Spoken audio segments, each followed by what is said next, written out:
Esporte é desafio, independente de idade, objetivos ou vontade. E para ir além, sabemos que é preciso encontrar todo o suporte necessário. Por isso, desde 1986, oferecemos a confiança, a segurança e o conforto que os atletas necessitam para superar seus obstáculos nas mais diversas modalidades esportivas. Estamos presentes em 10 linhas esportivas, atendendo mais de 3.000 lojas espalhadas pelo mundo, com mais de 1,5 milhão de peças produzidas por ano. E o reconhecimento no mercado é cada vez maior. Nos consolidamos como uma marca multiesportiva. Somos uma das 3 maiores no país de material esportivo. A primeira marca brasileira de natação, a marca com maior número de atletas patrocinados e a maior e melhor nacional para goleiros. Exportando também para a América Latina e Europa, com atuação em mais de 20 países como Portugal, Chile, Uruguai, China e Paquistão. Nosso propósito é desenvolver equipamentos esportivos focando nos produtos e honrando nosso compromisso com as pessoas, sendo assim uma marca reconhecida pela eficiência e a satisfação dos parceiros. Poker. Além do esporte, existe uma história.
Hello, everyone. Good morning, good afternoon, good evening. We have all different participants from all over the world.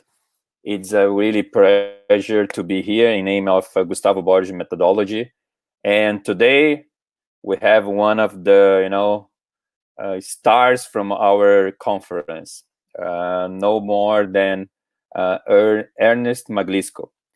First of all, I'd like to say thank you for our sponsors that have been helping us to build up all this project. And without them, we could not deliver all this knowledge and share all this information around the world. So far, We have more than 9,500 participants, probably almost reach the 10,000 tonight. And we are looking forward to, by the end of the day tomorrow, to do this. Please share this conference for your friends, for everybody, and all the information in the presentations, they will be available until tomorrow, okay? And sorry, until Monday. And make sure that if you didn't see anything and you missed something, just go over there and have a look and enjoy. Okay, without any more, let's talk to the stars and ask for Mr. Ernest Maglicio to be here with us. Hello, Eduardo. I'm so happy. Hello, Ernie. How are you? I'm fine. I'm fine, and I'm just very, very excited to be here. This is a one-of-a-kind event, and maybe the kind of events we're going to see more often in the future. This is a way of communicating like no other. 9,500 people participating at this point, and maybe 10,000. I mean, I've never talked to more than about 400 at a time in my life. This is really, really exciting for me. Yes, now you can tell for your grandsons that you already have a presentation for more than 9,000 people. Oh yes. But yes, anyway, we'll be here with you helping me and Reinaldo. Thank you very much, Reinaldo, to be here with us. And any issue that you have, please let me know, and you'll be here in the backstage, okay? Okay. Thank you very much. And in name also from the Gustavo Borges methodology, we really appreciate your effort, to be with us here and to be one of our key speakers in our event. Okay. Thank you very much. Thank you. Okay, here we go. Good luck. Hello, everybody. My name is Ernie Maglicio, and I am pleased to be a member of the group that is doing this one-of-a-kind presentation, the first of its kind that I've known of. And I heard just recently that you have at this point 9,500 people participating. 9,500 people, yeah, participating, and more to come, perhaps. It's really very exciting. I've never talked to more than 400 people at a time in my life, and this is just, maybe this is the way of the future, and I am glad to be part of it. I also noticed that two former swimmers that I coached for a short time are on the program, Nelson Vargas Jr. and Renato Amayo. So I'm glad to see those two friends of mine from Mexico and Brazil once again. Well, today we better get started. And what I want to talk about is a subject that is very important to me. I've been talking about it for a fairly long time now, but it hasn't caught on yet. And that is about shoulder adduction. Now, I will tell you what shoulder adduction is a little bit later, but it has to do with the swimming, the stroke, and it has to do with the middle part of every stroke, which I call the in sweep. Many people call it the pole, but I prefer the term in sweep. And so I think that we have been teaching this incorrectly for as long as I've been in swimming, and that the swimmers actually are doing something different from what we've taught them to do, at least the ones who are very successful. And I want to try to explain what that is today. And hopefully it will catch on, because I believe in my heart that this is the true way that the swimmers are doing this particular part of the stroke. So with that, I'm going to have a slide presentation, and let's put the title slide up if we could, please.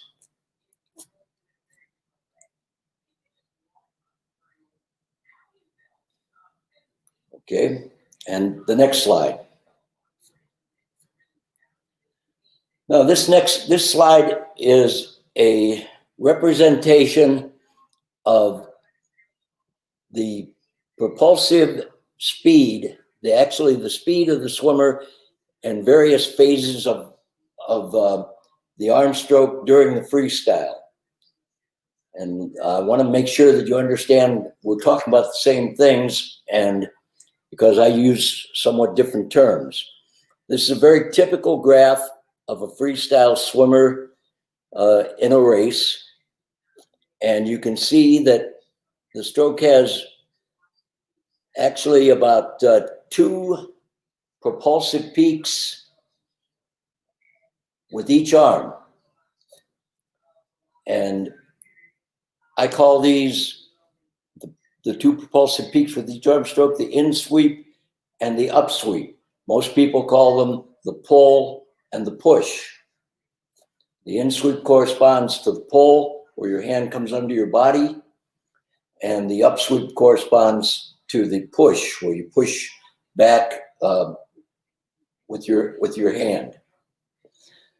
You can see that the swimmer's velocity is fluctuating throughout the stroke. There is a period of time when their hand goes into the water. As we can see with this swimmer, we start with his right hand actually starting down through the water with the first swimmer at the top of the screen. And it ends with his hand at the catch position. And you can see that during that period of time, the swimmer loses speed.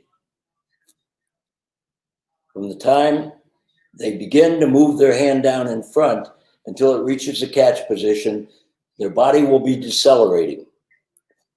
Now it's decelerating from in this case, with the right hand, they're decelerating from the top speed that was created by the left hand when the left hand was leaving the water.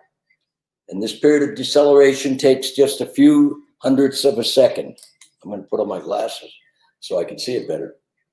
It takes just a few hundredths of a second. And that is followed then by a phase of the stroke where the swimmer brings his or her hand in under the body. And there's an increase in propulsion. It goes from about, somewhere around 1.6 meters per second up to just a little bit over 2 meters per second.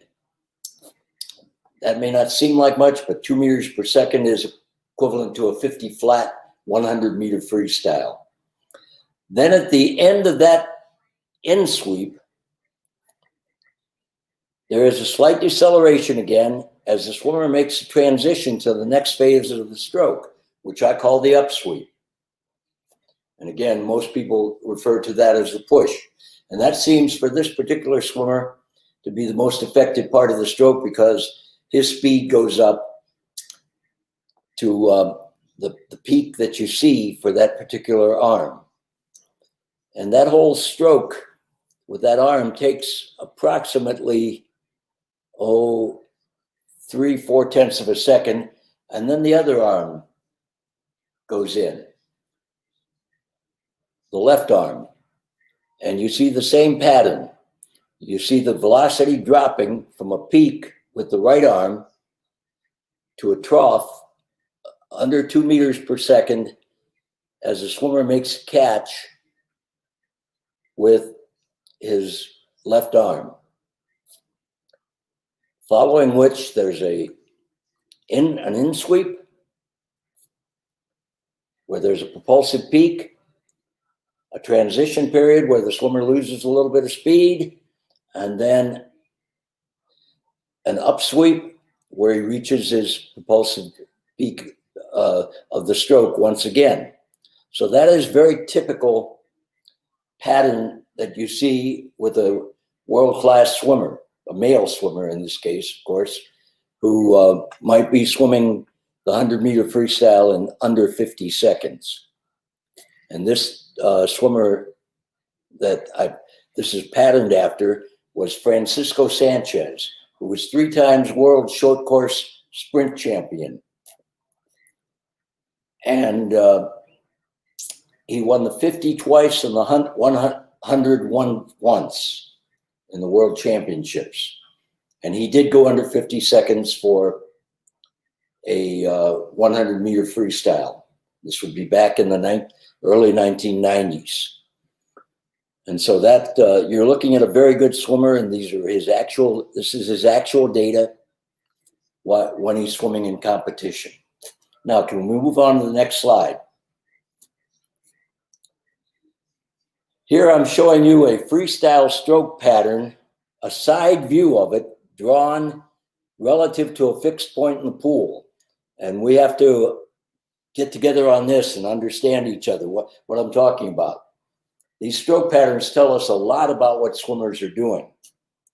In this case, we're looking at the swimmer's right arm, and at the top of the picture, his right arm is entering the water, and after it enters the water, it stretches directly forward for a short time. And while he's doing that, he's finishing the stroke with his left arm. He's doing the upsweep with his left arm. And then when he finishes the upsweep with the left arm, we go to the second swimmer down now. He moves his right arm into position for the catch. Notice that his body has moved forward this whole time due to the stroke from his left arm. So his body has moved forward this whole time. His hand has been moving forward this whole time. And somewhere about a third of the way down in that stroke there, he makes a catch. And that's represented by the third swimmer. He'll make a catch, and he'll do the in sweep.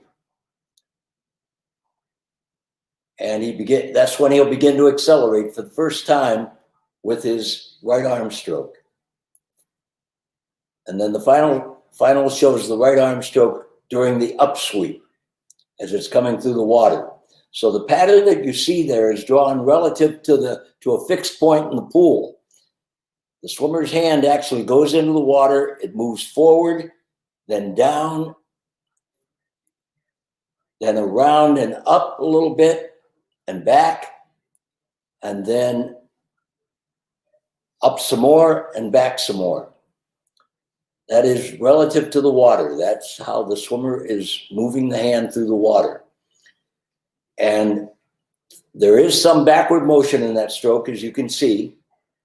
If you look at where the catch begins with the second swimmer and the propulsion from the right arm ends with the fourth swimmer down, you'll see some backward motion in that pattern, but a lot of downward motion and upward motion as well.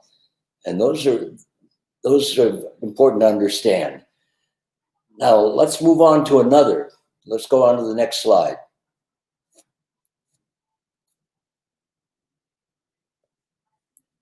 And right now we're in a place where people are talking about pushing straight back. This is the way I learned to swim back in the 1950s. Push straight back. And you will go straight forward. Newton's third law of motion, equal and opposite reaction. And this has come back in vogue with swimmers attempting to pull straight back.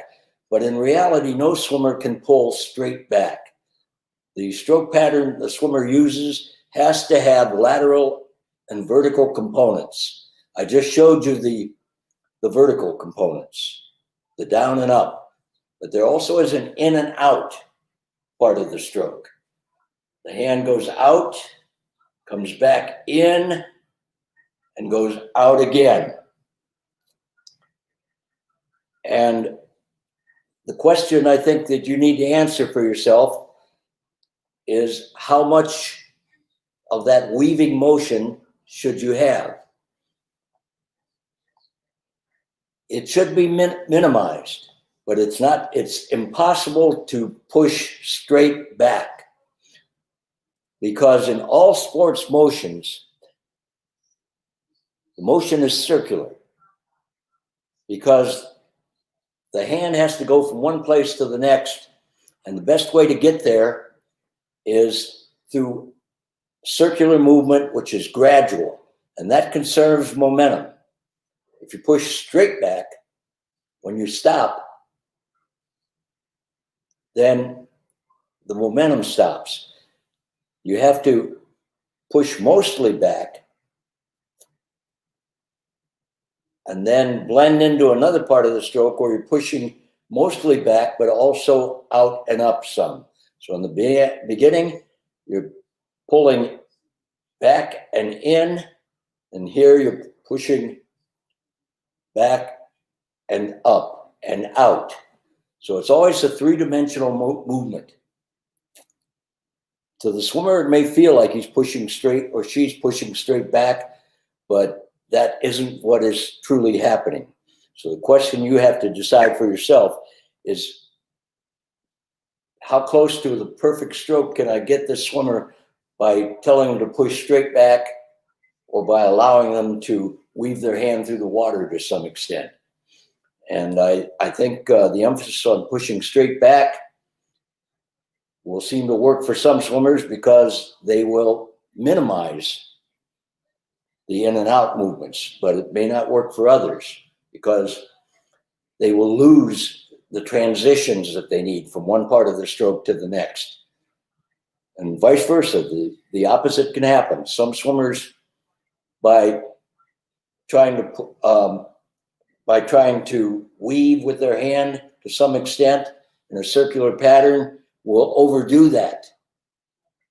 And they'll do so much of it that there's not enough backward force with the hand and arm, and the propulsion is minimized as well. So you have to know what the good stroke looks like, and at the same time, there's no easy way to get around this. You can't say push straight back and everybody's going to do it just right, and you can't say make an S and everybody's going to do that just right.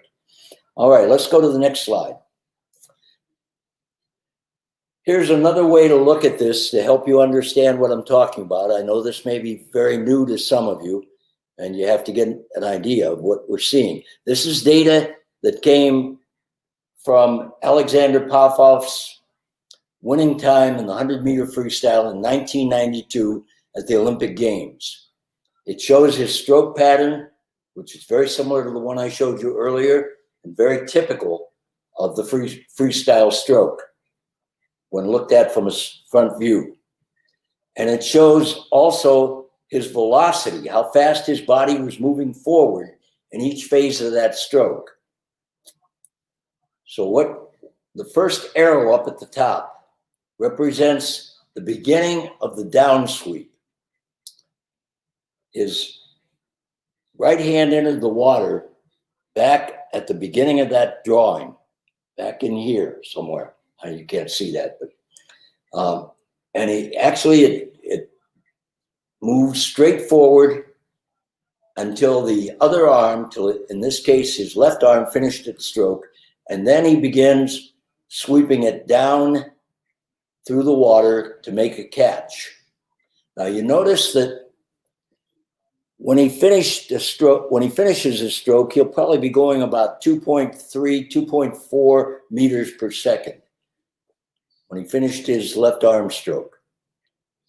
And while he's searching for a catch with his right arm stroke, that speed may drop to about 1.3 meters per second.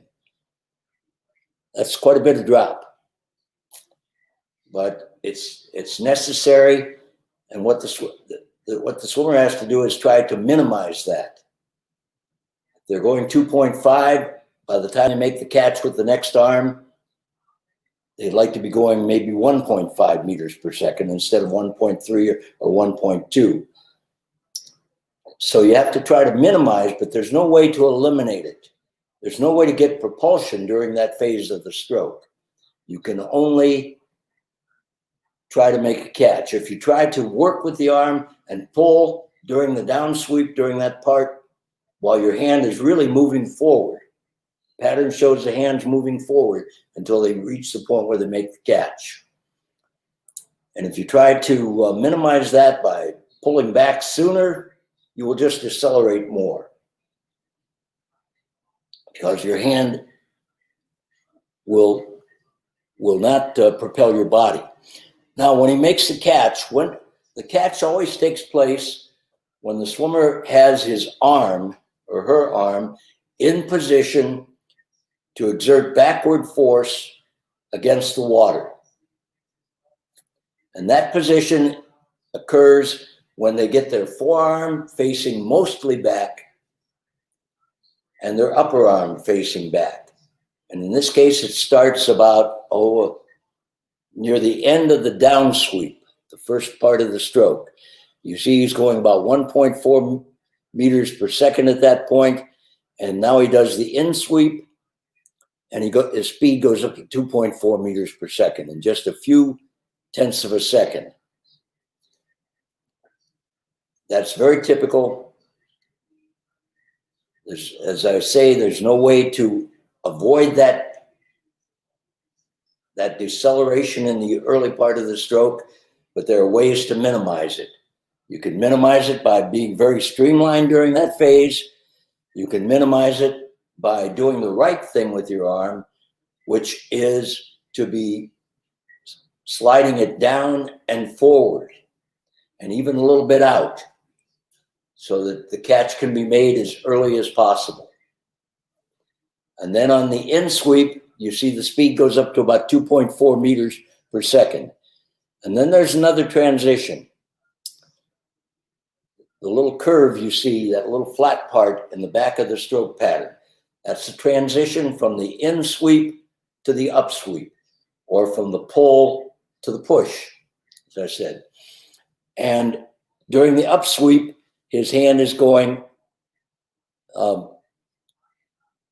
mostly back and up, and his speed stays at about 2 point, in this case, gets a little slightly higher, goes to 2.5 meters per second. That's the most effective part of his stroke. But for about half of that entire stroke pattern, after his hand enters the water, he's moving at about 2.4 to 2.5 meters per second. And then as the hand is coming up toward the surface of the water, and that would be happening as his hand is coming up past his thigh, you'll see the hand starts moving forward again to transition into the recovery. To push your hand all the way back to full extension and lock your elbow is going to ruin that transition. That final part of the push may get you a few inches more of propulsion and back, but then you have to stop dead and you have to pull your arm forward, and you're going to lose a lot of speed as your hand is coming up out of the water. And the other hand's not ready yet to pull. Okay, next slide. So what is the in sweep? It's a semicircular sweep of the arm from the catch position until the swimmer's hand is under his body, right about there. That's the in sweep. That's the part I'm going to focus on today, because that's the part I think we've been teaching wrong all these years. Next slide. That's a representation of the in sweep there. Okay, now, in my 30 years of experience as a swimming coach and doing measurements like this, I found that the in sweep is the weakest part of most swimmers' strokes. Most swimmers stroke. The middle part there. Most swimmers do a good upsweep. Some are able to do a reasonable in sweep and a reasonable upsweep. Some are able to do a reasonable in sweep and a great upsweep. But the majority of non-world-class swimmers lose speed during the in sweep. and they spend a lot of time in the stroke. From the time they make their catch, which in this case would be at the 0 point there, the first line, until they reach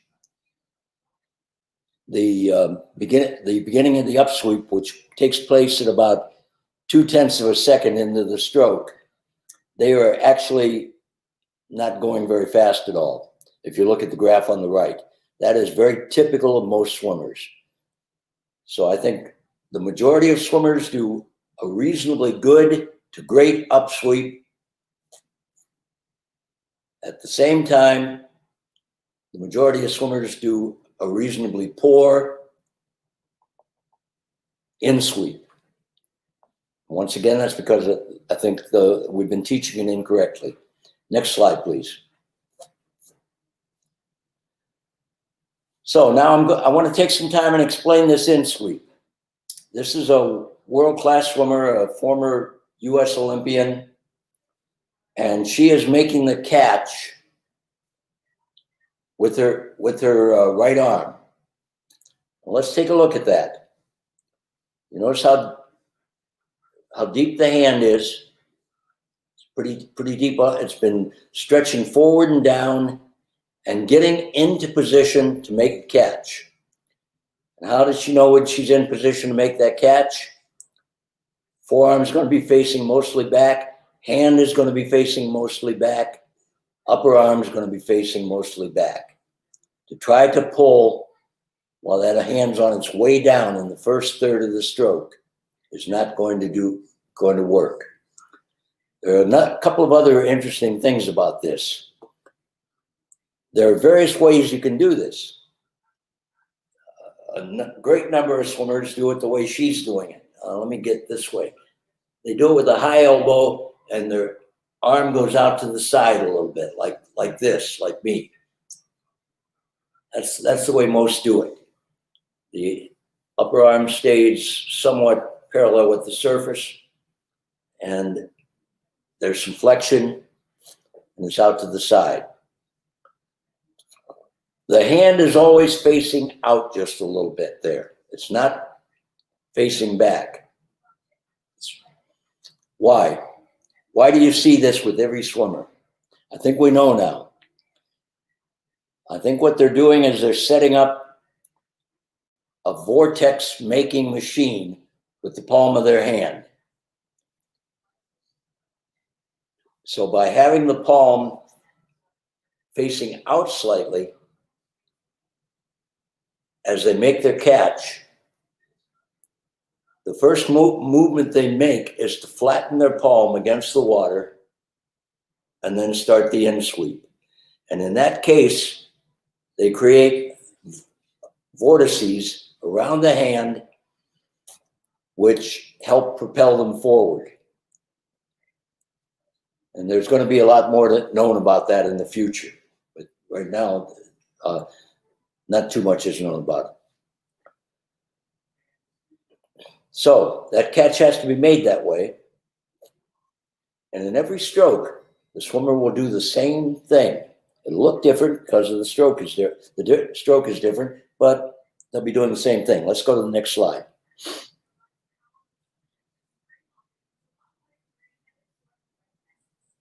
Okay. Let's go back one more. I think we missed a part there. I'm sorry.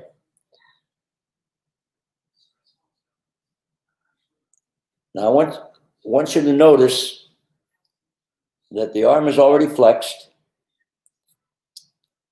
but the palm hasn't turned back, flat back against the water yet. That will be the initial motion the swimmer makes. Now let's go on.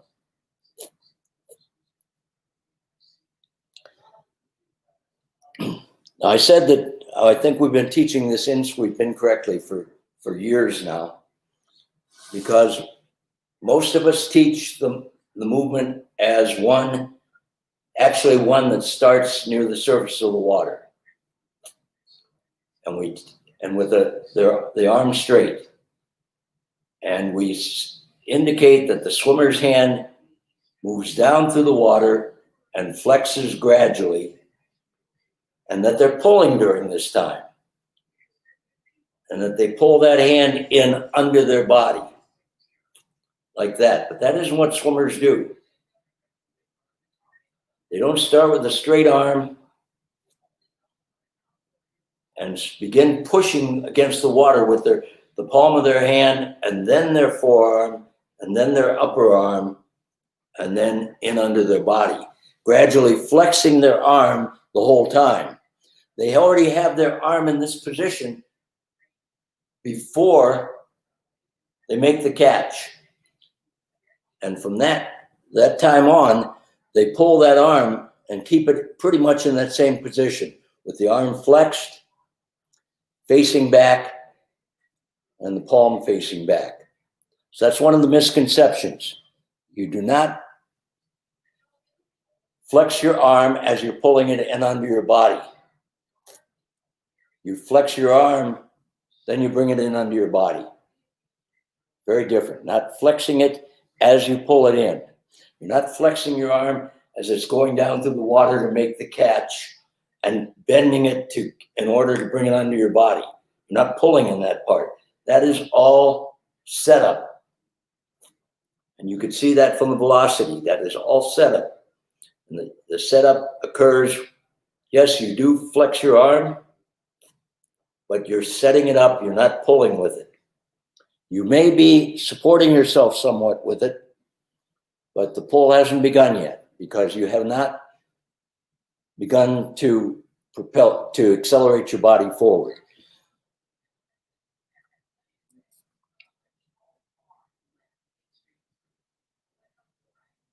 Now, this motion that swimmers makes once they get that arm in position for the catch is known anatomically as shoulder adduction. That's a fancy term for the fact that you bring your arm to your side. You bring your arm to your side. That's adduction. You add your arm to your body. That is the movement. And shoulder adduction is the propulsive movement that swimmers make during the in sweep. Now let's go on, and I hope this will get clearer. Next slide, please. There it is. So to reiterate what I just said, swimmer's arm is not flexed gradually during the in sweep.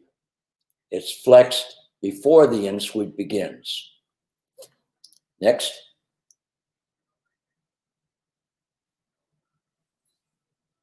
And then it remains flexed during the in sweep and the up sweep that follow. Next. Now here's a side view. This happens to be Francisco Sanchez, and we're using something called a velocity meter. And he has made the catch and is beginning the in sweep, as you can see from that little red line that's starting to go up. That's it. That's the velocity. That's his swimming velocity. And he has just finished the stroke with his right hand. He's had that drop as his right hand went dropping speed as his right hand searched for the catch.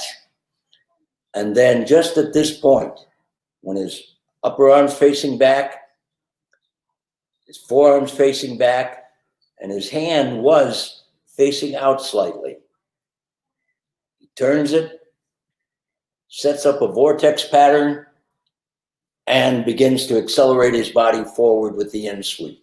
That's the way the in sweep begins. And it begins that way in every stroke, not just the freestyle. I'm going to try to show you that. Next. Now, here's another thing to look at to help you understand what's going on. And this also is a velocity pattern made during the 1984 Olympic Games. And it was Carrie Steincypher who tied for first in the 100-meter freestyle. The top graph is the velocity of her arms. It shows the velocity of her arms. The red is for the left arm. The orange is for the right arm. I believe it is, yeah. No, excuse me, it's the other way around. The right arm is the red and the orange is the left. The green graph you see down the bottom, that is the graph of her speed, her swimming velocity, similar to the graph I've been showing you. So I wanted to show you how this works together. You see the orange part up there, you see there's a little peak right in here. And that is when the swimmer's hand goes into the water. The swimmer's right hand goes into the water. That happens about midway through the in sweep of the previous arm stroke. That point is midway through the in sweep of the previous arm stroke. And so the best thing the swimmer can do with that hand at that point in that arm is keep it from decelerating their body. They don't want that hand to go into the water in a rough manner with a lot of turbulence and a lot of power. They want it to go into the water smoothly, because it's during that period of time while that left hand is stretching out underwater that they are doing the in sweep and the up sweep with the other arm. And they don't want to take away from that. If they try to rush into the left arm stroke, the in sweep and the up sweep of the other arm stroke will be reduced considerably. Then they make, shortly after they finish the stroke with the right hand, they make their catch, and you can see again, in this case, there's not much of the in sweep's not that great in her case. She's very good on the up sweep portion, but not that good on the in sweep. And particularly with the left arm, she's not particularly good on the in sweep. You see she decelerates quite a bit more with the left arm than she did with the right. That would be an error that should be corrected. Then she makes the in sweep with the right hand, and as the right hand goes into the water, as the right hand's doing the in sweep, you can see the left hand is entering the water. And it's just the same way we saw on the other side. And then the same pattern is followed. So that's how these two things work together. And that has to do with what Dr. Cholet mentioned about the index of coordination, how the two arms work together.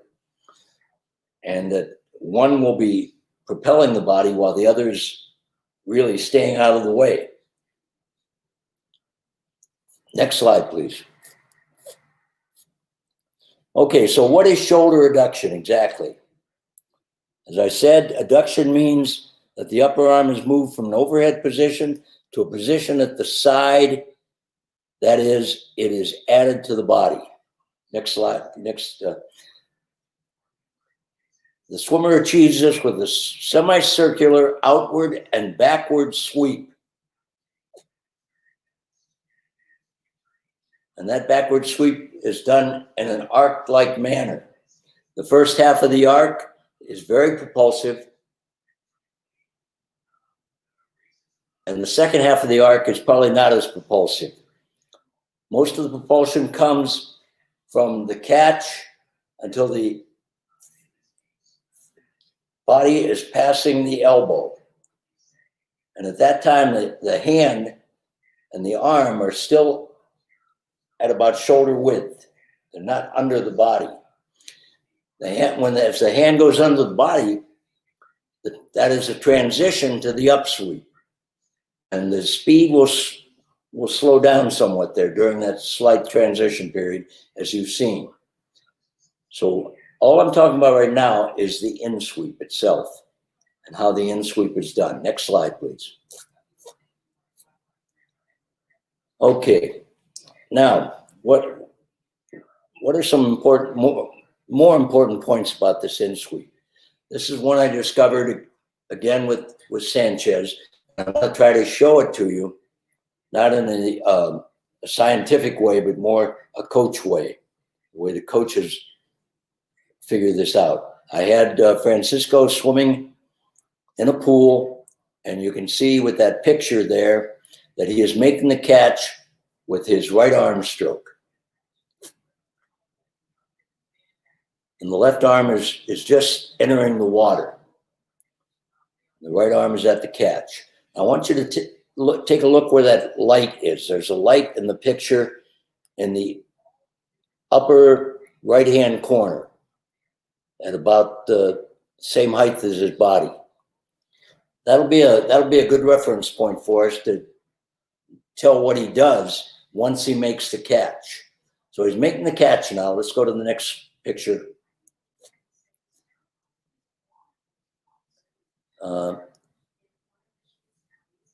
And you can see now that he is halfway through the in sweep.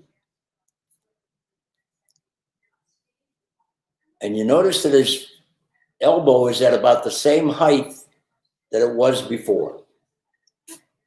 He's pulling his arm back.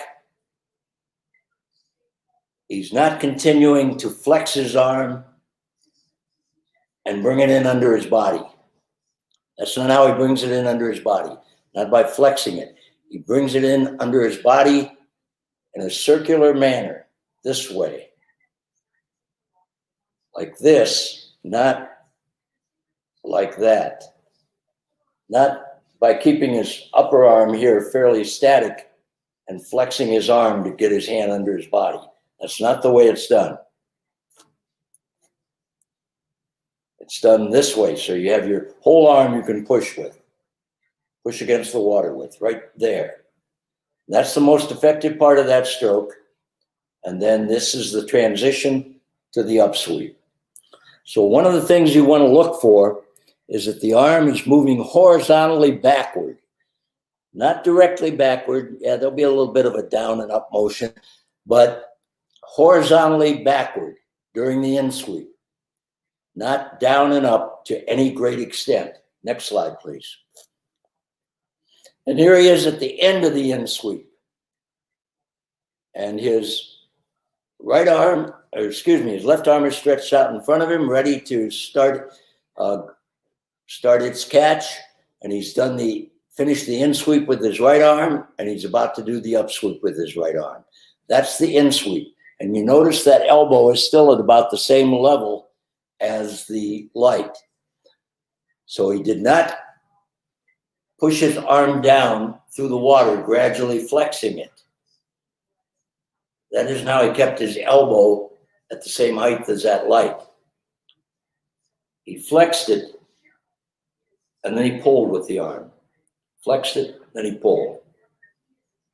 That way. Okay, next slide, please.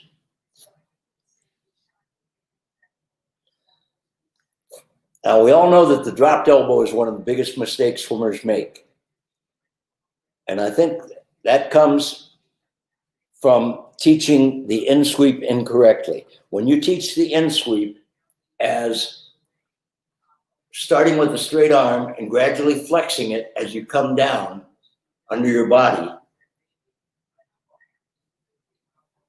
the swimmer is very tempted to drop their elbow this way.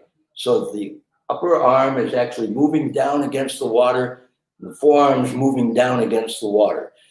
And that's when you get practically no propulsion at all from the in sweep. And if you use a shoulder adducting motion, there's no chance of dropping your elbow because you're not trying to move your hand down through the water while you're flexing it. Not trying to move it down through the water while you're flexing it. You flex it first, and then it moves almost horizontally backward. And the same thing happens in the other strokes. I have an inset picture there of a breaststroker or a butterfly, if you prefer. And they are bringing their hands under their body by gradually flexing their elbow. And the same thing happens. The upper arm is pressed down on the water. The forearms pressed down on the water. and there's no propulsion. Instead, they should get their arms in position and then do shoulder adduction. Bring their arms back in toward their body. Shoulder adduction this way. Next slide. Now, this is Grant Hackett, the great Australian distance freestyler. And he does this shoulder adduction beautifully. You can see that motion there in the stroke. I'm going to have the person who's helping me go through this a couple of times. Run it through again. You can see the shoulder adduction right there. Right through there. Right through there. Through there again. Okay, one more time.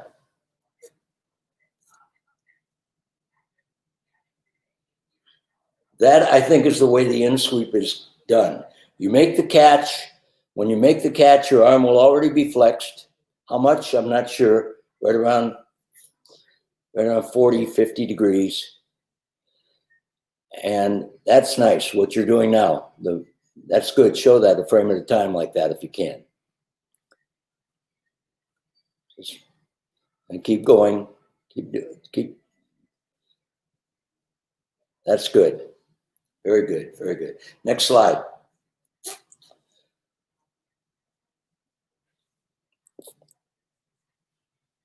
I believe that motion is done almost exactly the same in the other three competitive strokes, in the backstroke, in the butterfly, and in the breaststroke.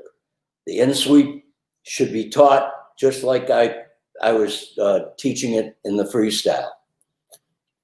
And you have at the top of your screen there a world champion and Olympic gold medalist, Martin Zabero, and he is making the catch with his left arm in backstroke.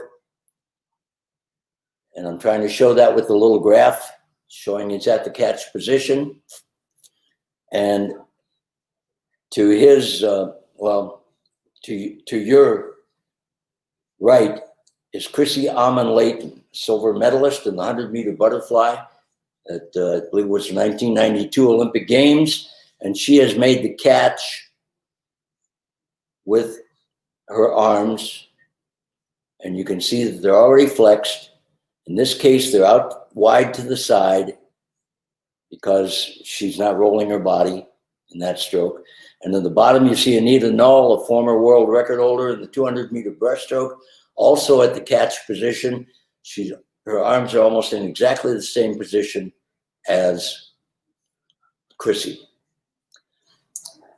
After that, all three of these swimmers will do a shoulder adducting motion where they bring their hand and their arm back toward their ribs, back and in toward their ribs.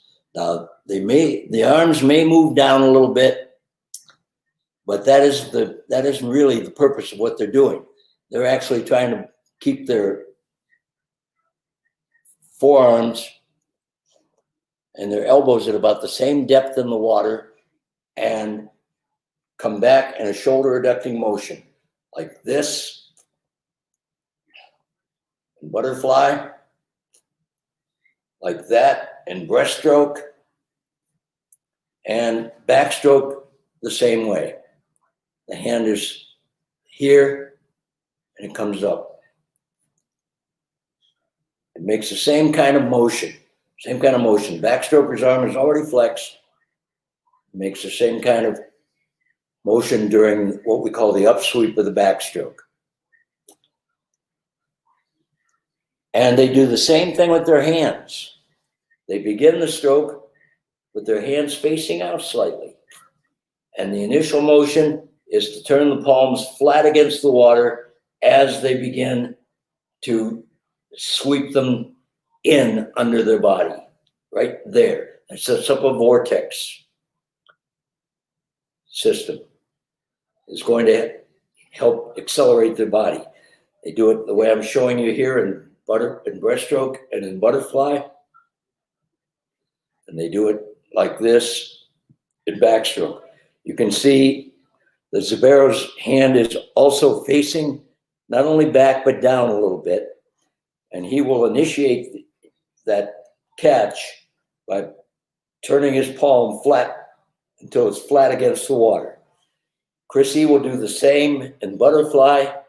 The hand facing out slightly, she'll initiate the catch with the elbows flexed, turning her hands back against the water. Anita will do the same thing. Like that. Okay, next slide.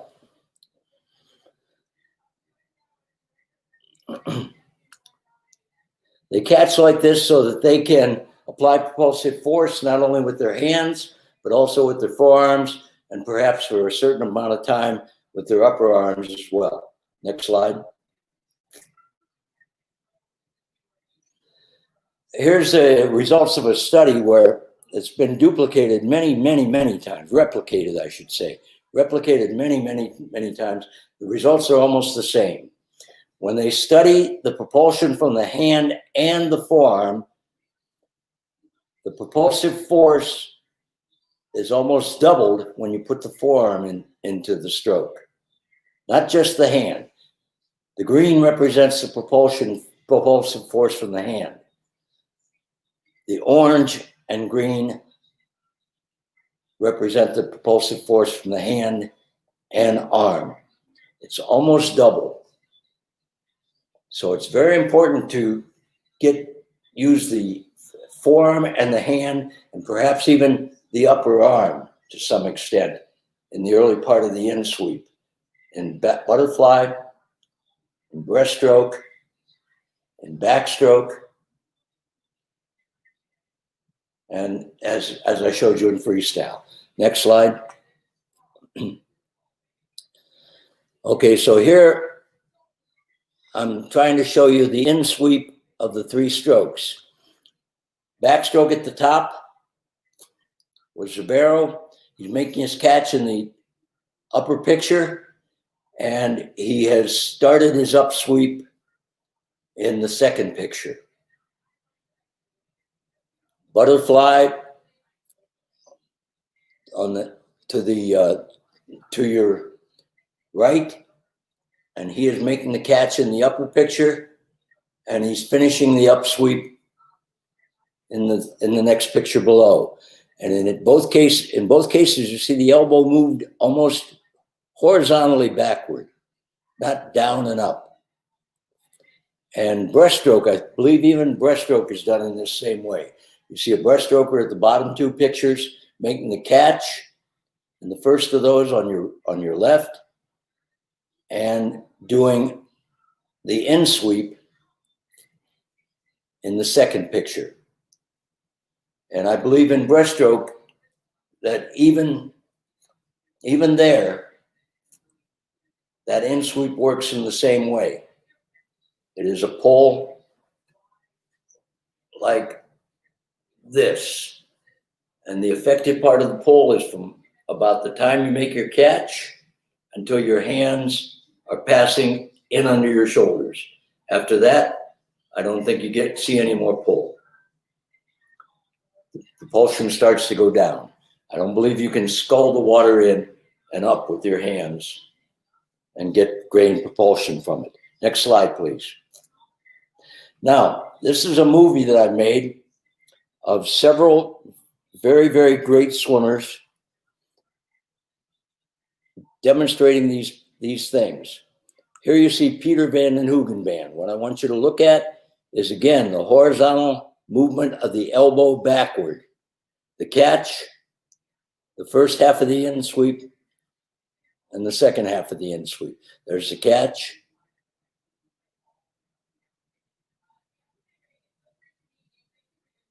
Okay. You can see that the elbow, once the catch is made, the elbow doesn't go down any further. It moves back and actually up. Okay.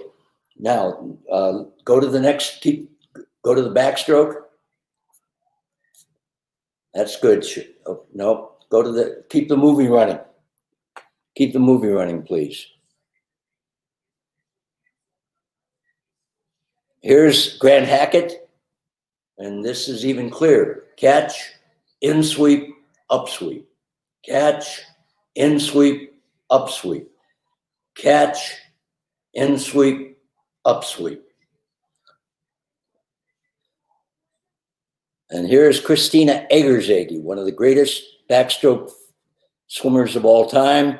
And you'll see her doing pretty much the same thing in backstroke. Difficult to look at it and see it, but it's there. Okay, let's show this part. There, catch, up sweep, down sweep. Catch, up sweep, down sweep. Notice that motion. The elbow moving direct horizontally backward once she makes the catch. It's not so much really an upsweep as it is a shoulder adducting motion. There's the catch. Notice the palm facing down, flattens the palm. Arm is already flexed. She brings it in. That's the most effective part. And then there's the transition into the next phase, the down sweep in this case. Aaron Pearsall here is the second swimmer from the right. And he does the same thing. Catch, in sweep, up sweep. Up sweep. Let's go back. Can you go back and get Pearsall again? That didn't show. Catch. Go ahead. Keep going. I think it's really the same motion. You generate propulsion in the same way that you do in the other strokes. Make your catch, elbow moves horizontally backward, and then you do a down sweep. This is Chrissy Amon-Layton, and a good front view of her using the same shoulder adducting motion in the butterfly. Go ahead. Catch. Shoulder adduction.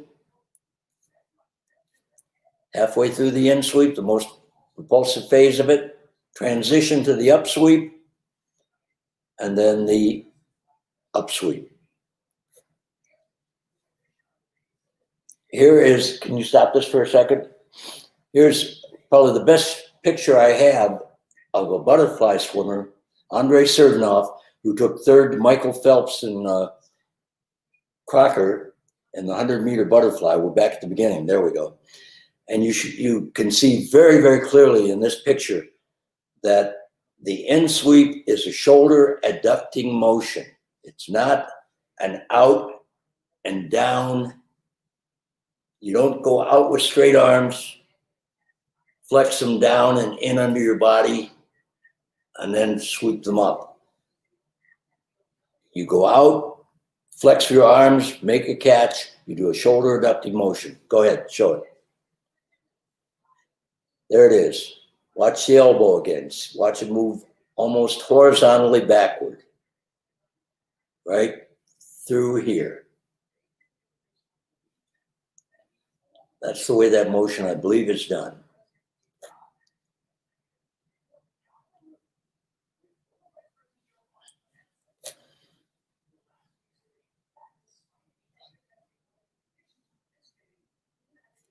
And here's Liesl Jones swimming breaststroke, and you'll see the same kind of motion. She makes a catch, arms are flexed, and she'll do a shoulder adducting motion.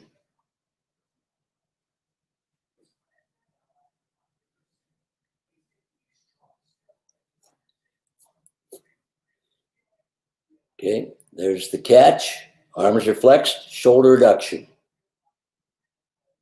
Release and recovery.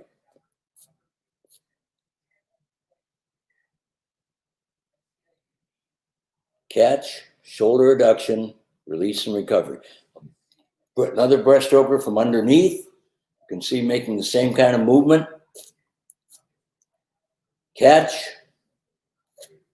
We had a graph for this breaststroker. You would see that here is when he's getting propulsion. Once his arms get to about this point, I don't believe they can do anything for him. It's time to recover.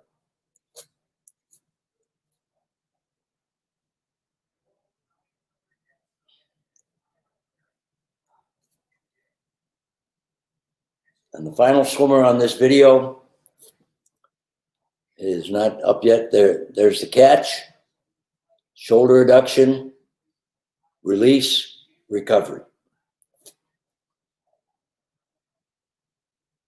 Brendan Hansen, another former world record holder, pulls a little bit different, but the propulsive movements are the same. There's the catch, shoulder adduction, release, and recovery. Catch, shoulder adduction, release, recovery.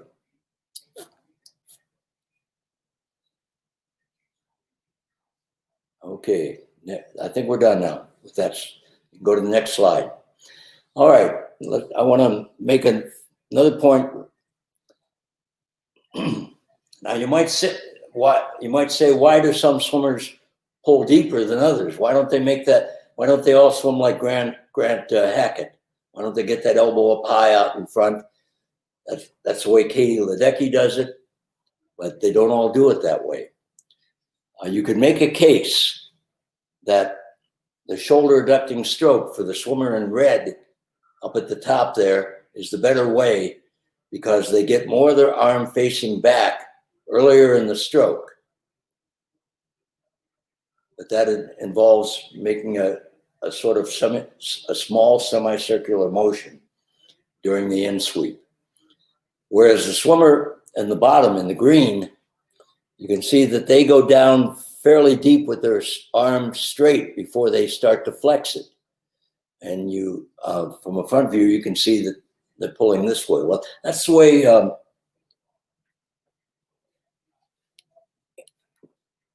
the fellow who won the 50 free at the last Olympic Games, Tony, that's the way he swims.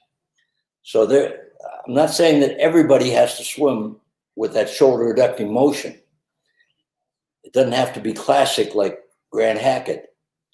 It's also possible to go very fast by making a deeper catch with a somewhat straighter arm. But once the catch is made, which would be the swimmer in green about where you see her hand, that elbow should not continue moving down and before it starts circling up. It should be a shoulder adduction motion. You may make a deeper catch. In fact, I could make a case of why sprinters should do it this way because it's a more continuous stroke that allows you to get a higher stroke rate. And you make up for perhaps not quite as long a stroke by getting more strokes in. But the important thing is once the catch is made, the arm doesn't continue moving down through the water. It's from the point you see that swimmer in green on the left-hand drawing, that forearm will move back and the elbow will move up, back and up, and the same kind of shoulder adducting motion. Next slide, please. And here's another picture of Francisco Sanchez, and he's on a velocity meter, and he's just at the point where he has turned his palm from facing slightly out to facing back. And you see that little red line starting up. That's his catch. That's now he's starting to accelerate his body. So you don't have to do it in the classic style. You can do it with a deeper catch. And in fact, you have to. On the non-breathing side, you have to go deeper because you're not rotating as much to that side. Next. And here you see Grant Hackett. This is a classic shoulder adduction. And notice once he makes the catch in the first photo, that amount of shoulder adduction doesn't change very much. He doesn't continue to flex his arm. And even when his hand leaves the water, his arm will still be somewhat flexed. So once the pull begins, the shoulder adduction motion begins, the arm doesn't change flexion appreciably. Well, it may change a little bit to keep up with the speed of the water. No two people swim exactly the same, but it doesn't change appreciably. Let's go on to the next stroke. Next slide. Here's Lee Maurer, a U.S. Olympian in the backstroke. There she's making the catch. Notice the palm facing down a little bit. Next slide, next picture. And there she is at the finish, really, of the upsweep with that stroke. And again, the arm flexion hasn't changed that much. She didn't start with a straight arm and slide it up while she flexed it. She caught with the arm already flexed, and then the elbow moved almost horizontally backward, like this. Next slide. Breaststroke, here's Anita Null. Once again, you look at the amount of flexion at the catch before she starts to gain propulsion from the arms, and you can see that it's not really that much different from what it is at the end of the in sweep, at the end of the shoulder adducting motion in breaststroke. I think that's the way the breaststroke pull is done. It's not a skull out and a skull in. Okay, next slide. And here's butterfly, great butterflyer, Lars Frolander. Once again, you see the amount of flexion, not the same in both arms, but by the time he gets to the in sweep, the arm flexion is approximately the same as it was when he made the catch. Next slide. Okay, I think we're done. I'd like to give you a chance to ask some questions or make some comments if you'd like, if you have time. We have time to do that. Please do it. Maglisco, thank you so much. We have no more time, okay? But everybody say hello from Brazil. Welcome back to Brazil. In the different. If I can, I will. I love it. I love Brazil. But so much. So thanks. I like to hear you again. For me, it's a pleasure. I think for everyone, it's pleasure too. Thank you for so much. Good evening for all. And you did the hard work. No. It's a pleasure. I help Maglisco. Oh my gosh. Maglisco, thank you, everybody. Thank you. I want to thank everybody who watched this today. My email address is ewmaglisco51@gmail.com. You didn't get a chance to ask questions, but if you want to email me, I'll be glad to talk with you. It's ewmaglisco51@gmail.com. Thank you all for listening. Repeat, please, Maglisco. Repeat. Repeat, please, your email address. ewmaglisco51@gmail.com.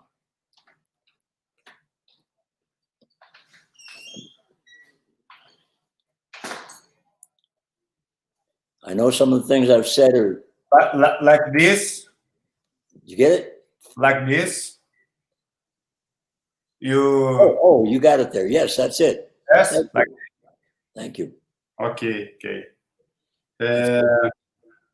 Maglisco, one more time. It's a pleasure for me and all to hear you.